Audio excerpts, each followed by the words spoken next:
Teman-teman yang dirahmati Allah Subhanahu wa taala, puji syukur kepada Allah Subhanahu wa taala atas nikmat yang Allah berikan kepada kita. Ada nikmat yang Allah kasih yang membuat kita langsung tersenyum. Ada nikmat yang Allah kasih tapi awalnya kita cemberut. Kemudian pada akhirnya baru kita tersenyum. Yang jelas dalam pandangan orang yang beriman, apapun yang Allah Subhanahu wa taala takdirkan dalam hidupnya itu adalah kebaikan bagi dia. Ajaban li amril mu'min. Betapa menakjubkannya orang yang beriman. Inna amrahu kulluhu khair. Sesungguhnya urusan dia, hidup dia, waktu dia, peristiwa yang dia alami, hari-hari dia, semuanya khair, semuanya kebaikan. Kalau dia diuji dengan satu dharra, satu musibah, maka dia bersabar, maka itu juga adalah kebaikan bagi dia. Kalau dia diberikan sebagai suatu sarra atau suatu kebaikan, suatu nikmat, maka dia bersyukur, maka itu juga kebaikan bagi dia. Dan itu tidak diperoleh kecuali hanya oleh orang-orang yang beriman. Sehingga salah satu cara kita mengukur iman kita sendiri, dan ini saya selalu menggarisbawahi dalam setiap kajian kita, bahwa ilmu yang kita peroleh selalu harus kita jadikan sebagai cermin, bukan kaca pembesar. Kalau kita jadikan ilmu sebagai cermin, setiap kali kita dapat satu ayat, satu hadis, satu nasihat dari ulama, satu booster, maka kita jadikan itu untuk menilai diri kita, apakah kita sudah menjadi lebih baik atau tidak. Sehingga hadis tadi tentang ajaban li amril mu'min, betapa menakjubkannya orang yang beriman, bisa jadi salah satu cermin buat kita semua. Cara kita menilai diri kita masing-masing. Apakah kita sudah menjadi mukmin? Ulaika humul mu'minuna haqqan. Apakah kita sudah menjadi orang mukmin yang benar? Ulaika humus shadiqun.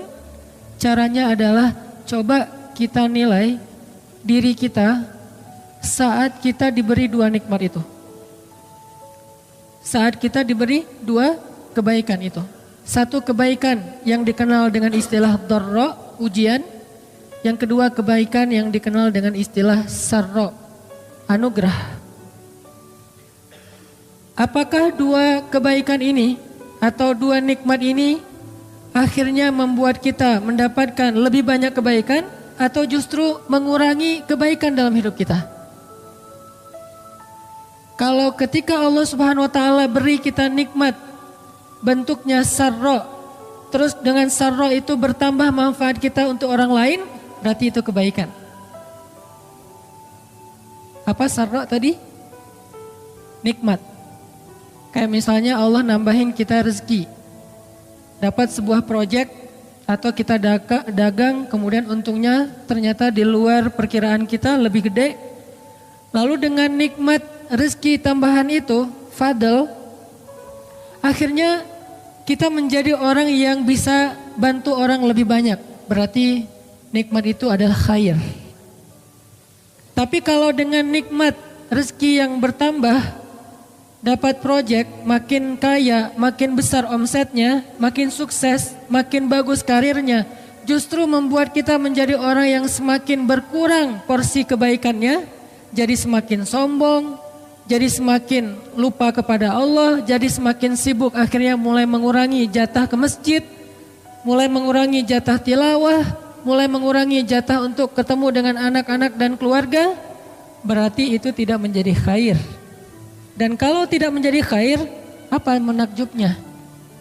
Apa yang menakjubkan dari orang itu? Padahal Nabi mengatakan, ajaban, sangat menakjubkan orang yang beriman. Siapa orang beriman? Salah satu ukurannya, kalau dia diberikan sarra, syakara, fakana khairallah. Kalau dia diberikan satu nikmat, dia bersyukur. Dan salah satu di antara makna bersyukur itu adalah berbagi dengan orang lain. Karena bersyukur hanya dengan mengatakan alhamdulillah itu belum utuh. Tapi itu sudah bagian dari syukur, cuman belum utuh. dan terlalu mudah untuk melakukannya, sehingga bahkan orang yang tidak terlalu taat juga bisa melakukan itu. Sementara orang mukmin lahum darajatun 'inda rabbihim, punya tingkatan-tingkatan, dan pastinya kita pengen tingkatan yang lebih. Kita nggak mau berpuas diri dengan hanya tingkatan yang rendah saja. Kita pengen lebih baik daripada orang lain. Kita pengen mengungguli orang lain. Kita pengen dapat lebih banyak daripada orang lain. Sehingga mengatakan alhamdulillah saja belum sempurna, belum utuh. Masih ada bagian-bagian dari syukur lain yang perlu kita coba latih. Dan salah satunya adalah khairun nas anfa'uhum linnas. Sebaik-baik manusia yang paling banyak manfaatnya untuk orang lain. Sehingga kalau kita dapat nikmat, yang pertama kita pikirkan selain setelah kita bersyukur pada Allah dalam bentuk lisan, alhamdulillah rabbil alamin, hadza min fadli rabbi, dan bahasa-bahasa lain yang sangat banyak. Kemudian yang langsung kita pikirkan apa? Ini siapa yang bisa saya tolong nih? Gitu harusnya. Ketika kita dapat nikmat dalam bentuk harta, ketika kita dapat transfer, ketika kita dapat untung, ketika kita ngelihat angkanya gede banget, terus kita berpikir, alhamdulillahirabbil alamin. Terus apa yang setelah itu? Ini ke siapa ya saya kasih nih? Ini saya bantu siapa ya? Ini siapa yang membutuhkan ya? Ini baru orang keren banget nih. Sebelum kita mikirin, ini dipakai jalan-jalan kemana ya? Ini dipakai beli barang apa ya? Misalnya motor baru, motor klasik, mobil baru, atau apa segala macam. Mau di mobilnya mau di modis lagi, motornya mau di custom lagi, rumah mau direnov lagi. Sebelum kita mikir yang ini, walaupun ini boleh-boleh aja, saya nggak melarang orang untuk menikmati hidup. Karena Allah juga nggak melarang kita menikmati hidup. Yang dilarang kita mencintai hidup di dunia lebih daripada surga. Dan dunia juga nggak buruk. Allah sendiri mengatakan dunia itu dengan khair. Wa innahu lihubbil khairi lasyadid. Dan mereka mencintai terhadap dunia itu berlebihan. Dunia di dalam ayat ini diistilahkan dengan diksi khair, kebaikan. Sehingga kalau orang mengatakan dunia itu buruk, berarti dia hanya mengambil sebagian dari definisi dunia. Sementara masih banyak yang lain. Kita boleh custom motor kita. Saya juga dikit-dikit ngelakuin. Cuman budgetnya gak berani gede-gede. Terus yang kedua, kita boleh juga mau modif mobil kita. Misalnya bannya digedein. Terus warnanya dibikin doff biar sama dengan kulit. Terus apalagi misalnya di body kit biar makin gagah misalnya. Di wax biar makin kinclong. Terus kalau cewek joknya diganti pink semua, ungu semua, atau pelangi warna-warni, tergantung selera warnanya masing-masing. Kadang senengnya dengan warna ungu, dari lipstick sampai ke jok mobil ungu misalnya, nggak masalah. Nah ini apalagi kalau dia ngelakuin itu dengan cara yang pakai lipstick warna ungu terus pakai cadar, kan lumayan ya. Gak ada yang tahu. Yang tahu siapa? Suaminya dong. Karena ternyata suaminya senang warna ungu. Cih. Bahaya. Jadi teman-teman gak masalah. Cuman sebelum kita mikirin yang itu, biar lebih keren lagi nih. Coba mikirin pas kita dapat duit, kita dapat rezeki, kita dapat harta, kita mikir siapa yang bisa saya tolong ya. Kalau perlu kita nyari. Kayak kita browsing, kayak kita stalking, kayak kita kepoin. Aduh gak tega nyebutnya . Coba kita kepoin, stalking orang-orang yang membutuhkan. Sesemangat itu. Kan kadang-kadang kalau kepoin si dia yang di masa lalu tuh sampai jam 1 malam nyari semua. Dia nama akunnya apa sih? Kok gak nemu ya? Terus nanya ke teman-teman gak ada yang ngasih tahu. Cari sampai dapat. Sampai hobinya, musik yang dia suka. Semuanya di stalkingin sampai nemu. Kalau udah nemu ternyata di lock akunnya. Pas di lock apa yang kita lakukan? Biar gak ketahuan, balik lagi, bikin akun baru. Biar bisa minta request di follow. Karena kalau di lock terus kita nge-follow, kan dia ngeliat dulu, wah siapa, ternyata kita gitu. Namanya terlalu jelas, Hanan_Ataki gitu. Ya udah ganti. Misalnya nama-nama yang gak jelas, supaya pas nge-follow dia gak tahu kalau itu kita. Dan postingannya 0. Pengalaman. bukan pengalaman ngeliat mantan, pengalaman stalking.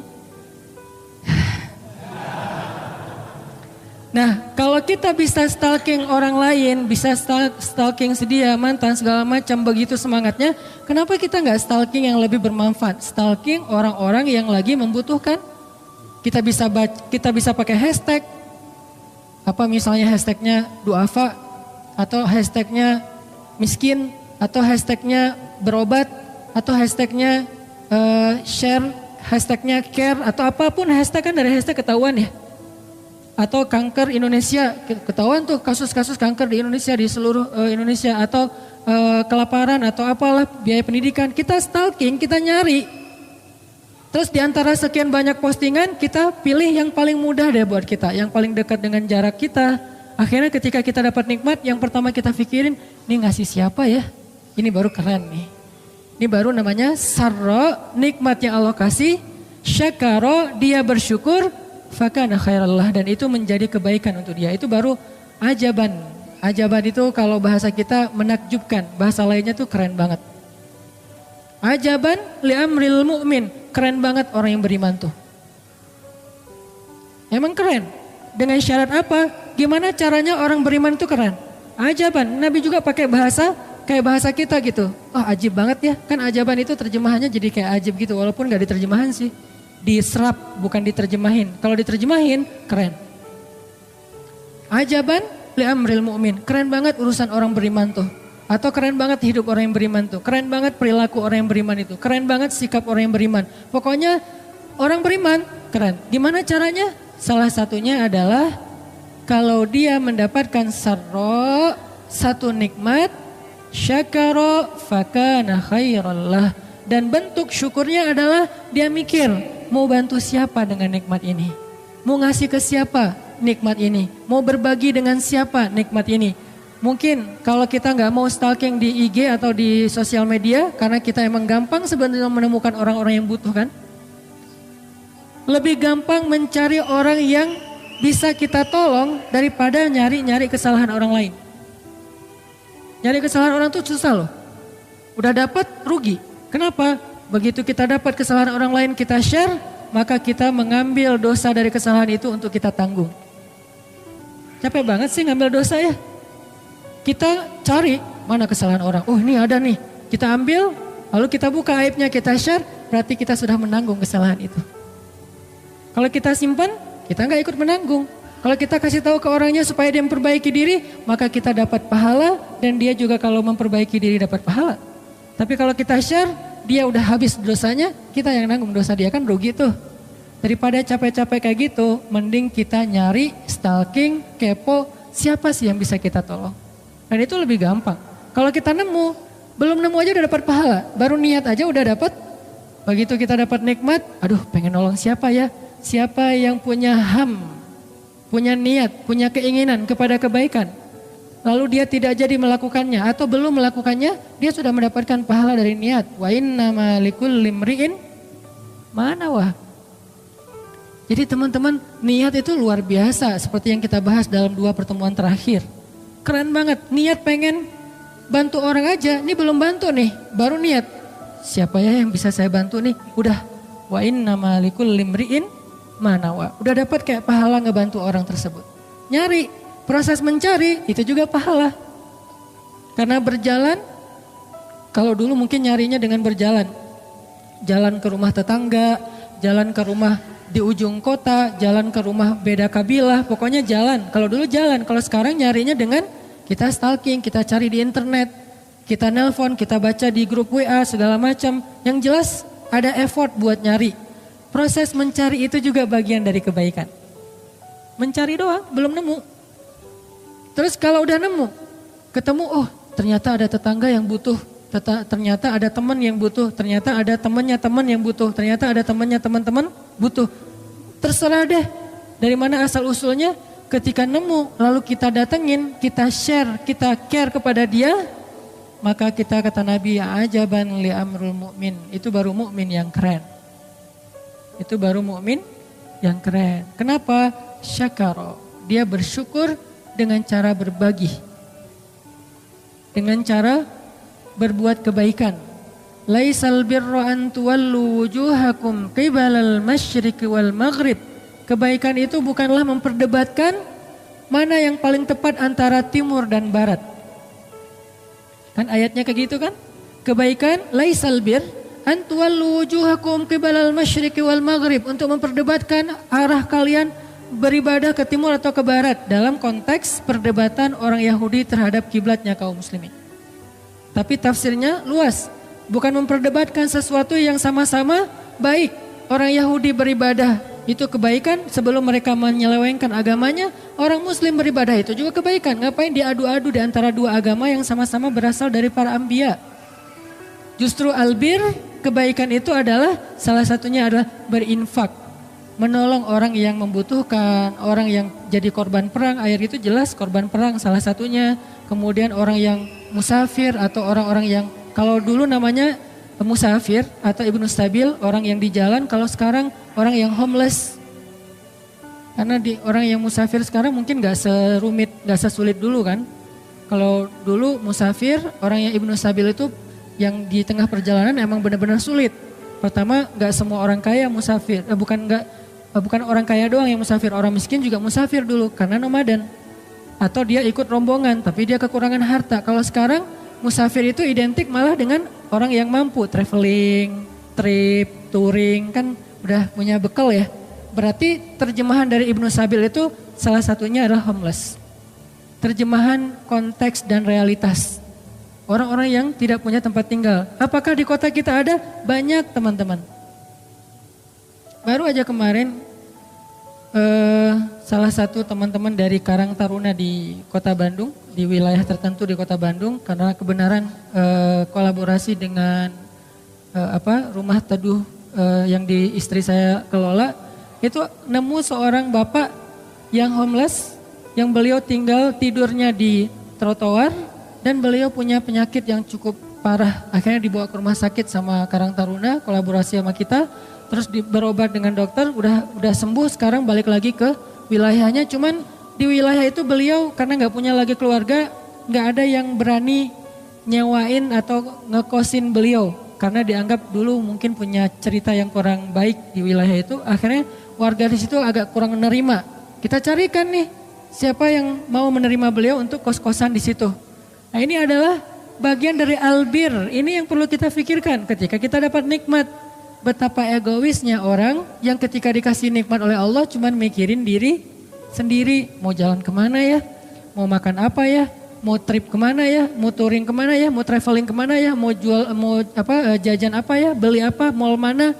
Oke, ini gak masalah. Tapi ini next setelah yang kedua tadi. Pertama alhamdulillah, sujud syukur kalau perlu. Yang kedua adalah mikirin ke siapa kita bisa berbagi. Yang ketiga baru mikirin diri kita. Lagian Allah gak minta 50% untuk dibagi, enggak. Kalau mau ngasih zakat ya 2,5, kalau mau ngasih lebih dari itu atau yang bentuknya sedekah tidak ada batasan, walaupun idealnya jangan lebih dari sepertiga, maksimal sepertiga dari harta kita karena ada hak anak dan istri. Jadi Allah gak minta banyak sebetulnya. Kita kasih 1% juga Allah udah menghargai banget. Kita kasih 0,5% Allah hargai banget. Kita kasih 10% Allah lebih hargain lagi. Tapi kita harus mikir, ketika kita dapat sarro, satu nikmat, siapa yang bisa saya tolong nih dengan ini? Makanya coba teman-teman kita baca lagi ayat ini sambil kita renungkan. Firman Allah Subhanahu wa taala di dalam surat Al-Baqarah ayat 177. Coba kita tilawah ayat ini, mudah-mudahan ini jadi booster buat kita bersama. Surat Al-Baqarah ayat 177. A'udzu billahi minasy syaithanir rajim. Bismillahirrahmanirrahim. Laisal birra an tuwallu wujuhakum qibalal masyriqi wal maghrib. ولكن البر من آمن بالله واليوم الآخر والملائكة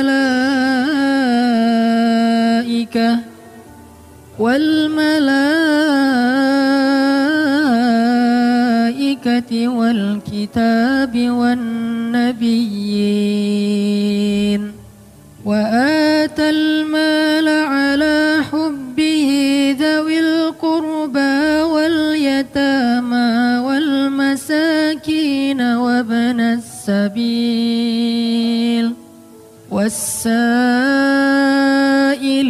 وفي الرقاب وأقام الصلاة وآتى الزكاة والموفون بعهدهم إذا عاهدوا والصابرين في البأساء والضراء وحين البأس أولئك الذين صدقوا وأولئك هم المتقون. Bukanlah kebaikan hanya sekedar tentang menghadapkan wajahmu ke arah timur dan ke arah barat. Tetapi kebaikan itu adalah orang yang beriman kepada Allah, kepada hari akhir, kepada malaikat-malaikat, kitab-kitab, Alkitab, nabi-nabi, dan orang-orang yang memberikan infaknya atau bantuannya kepada kerabat yang dicintainya, anak yatim, orang miskin, orang-orang yang dalam perjalanan, para peminta atau bukan peminta-minta ya, orang yang meminta bantuan. Karena peminta-minta dalam Islam sesuatu yang tidak baik. Tapi wasailin, orang yang meminta bantuan karena emang terdesak. Kalau peminta-minta, dia kadang bukan karena terdesak, tetapi itulah profesinya. Dan dalam beberapa hadis Nabi melarang kita untuk meminta-minta. Dan untuk memerdekakan hamba sahaya, melaksanakan sholat, menunaikan zakat, orang-orang yang menepati janji apabila berjanji, dan orang-orang yang sabar dalam dalam kesulitan, dalam penderitaan, dan dalam peperangan. Mereka itulah orang-orang yang benar dan mereka itulah orang-orang yang bertakwa. Jadi kalau kita mau melihat benarkah iman kita, salah satunya lihat di dalam ayat ini. Bukan soal tuwallu wujuhakum qibalal masyriqi wal maghrib. Bukan hanya masalah perdebatan mana yang benar, mana yang salah. Padahal dua-duanya orang yang melaksanakan ibadah. Kan ini konteksnya orang Yahudi yang suka mempermasalahkan ibadah orang yang beriman. Sehingga kata Allah bukan itu intinya.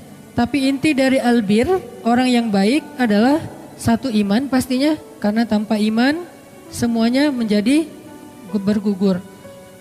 Iman dijelaskan dengan terperinci. Kemudian wa'atal mal, dan memberikan hartanya berarti share. Inilah mukmin yang sebenarnya. Jadi ketika kita dapat kelebihan rezeki, bahkan bagi orang tertentu kadang-kadang dia enggak hanya nunggu sampai rezekinya berlebih baru dia share. Asalkan dia dapat rezeki, dia share. Inilah ansor. Inilah ansor. Dan itulah yang menjadikan ansor itu sangat dicintai oleh Allah Subhanahu wa taala. Sampai Allah menyebutkan mereka bersama muhajirin di banyak ayat.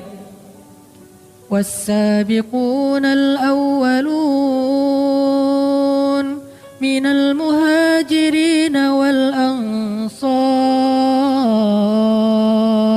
والذين اتبعوهم بإحسان رضي الله عنهم ورضوا عنه.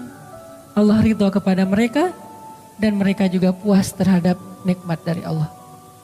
Dan kalau kita baca perbandingan ayat, karena memahami satu ayat nggak cukup dengan satu ayat. Kita coba bandingkan dengan ayat yang lain, komparatif. Ternyata di dalam banyak ayat Al-Quran, ketika Allah bicara tentang Ansor, yang Allah angkat dari orang Ansor itu bukan jago ibadahnya. Walaupun mereka hebat dalam ibadah, tapi bukan itu yang Allah angkat. Bukan karena mereka adalah orang-orang yang paling bagus dalam pemerintahannya, karena pemerintahan diberikan oleh Allah kepada muhajirin. 4 khalifah setelah Rasulullah SAW, empat-empatnya muhajirin, bukan orang Ansor.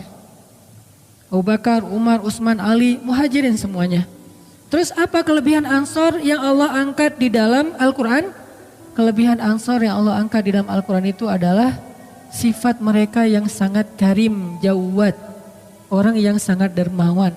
Orang yang sangat care kepada muhajirin, kepada orang yang membutuhkan. Orang yang senang berbagi, itulah sifat Ansor yang Allah angkat di Al-Quran. Setiap kali kita baca cerita tentang Ansor, rata-rata kita akan menemukan kalimat tentang berbagi. Kalimat tentang membantu orang lain. Kalimat tentang empati. Kalimat tentang ra'fah dan rahmah. Nggak mau ganggu muhajirin dan pengen banget memudahkan urusan-urusan muhajirin. Itulah Ansor.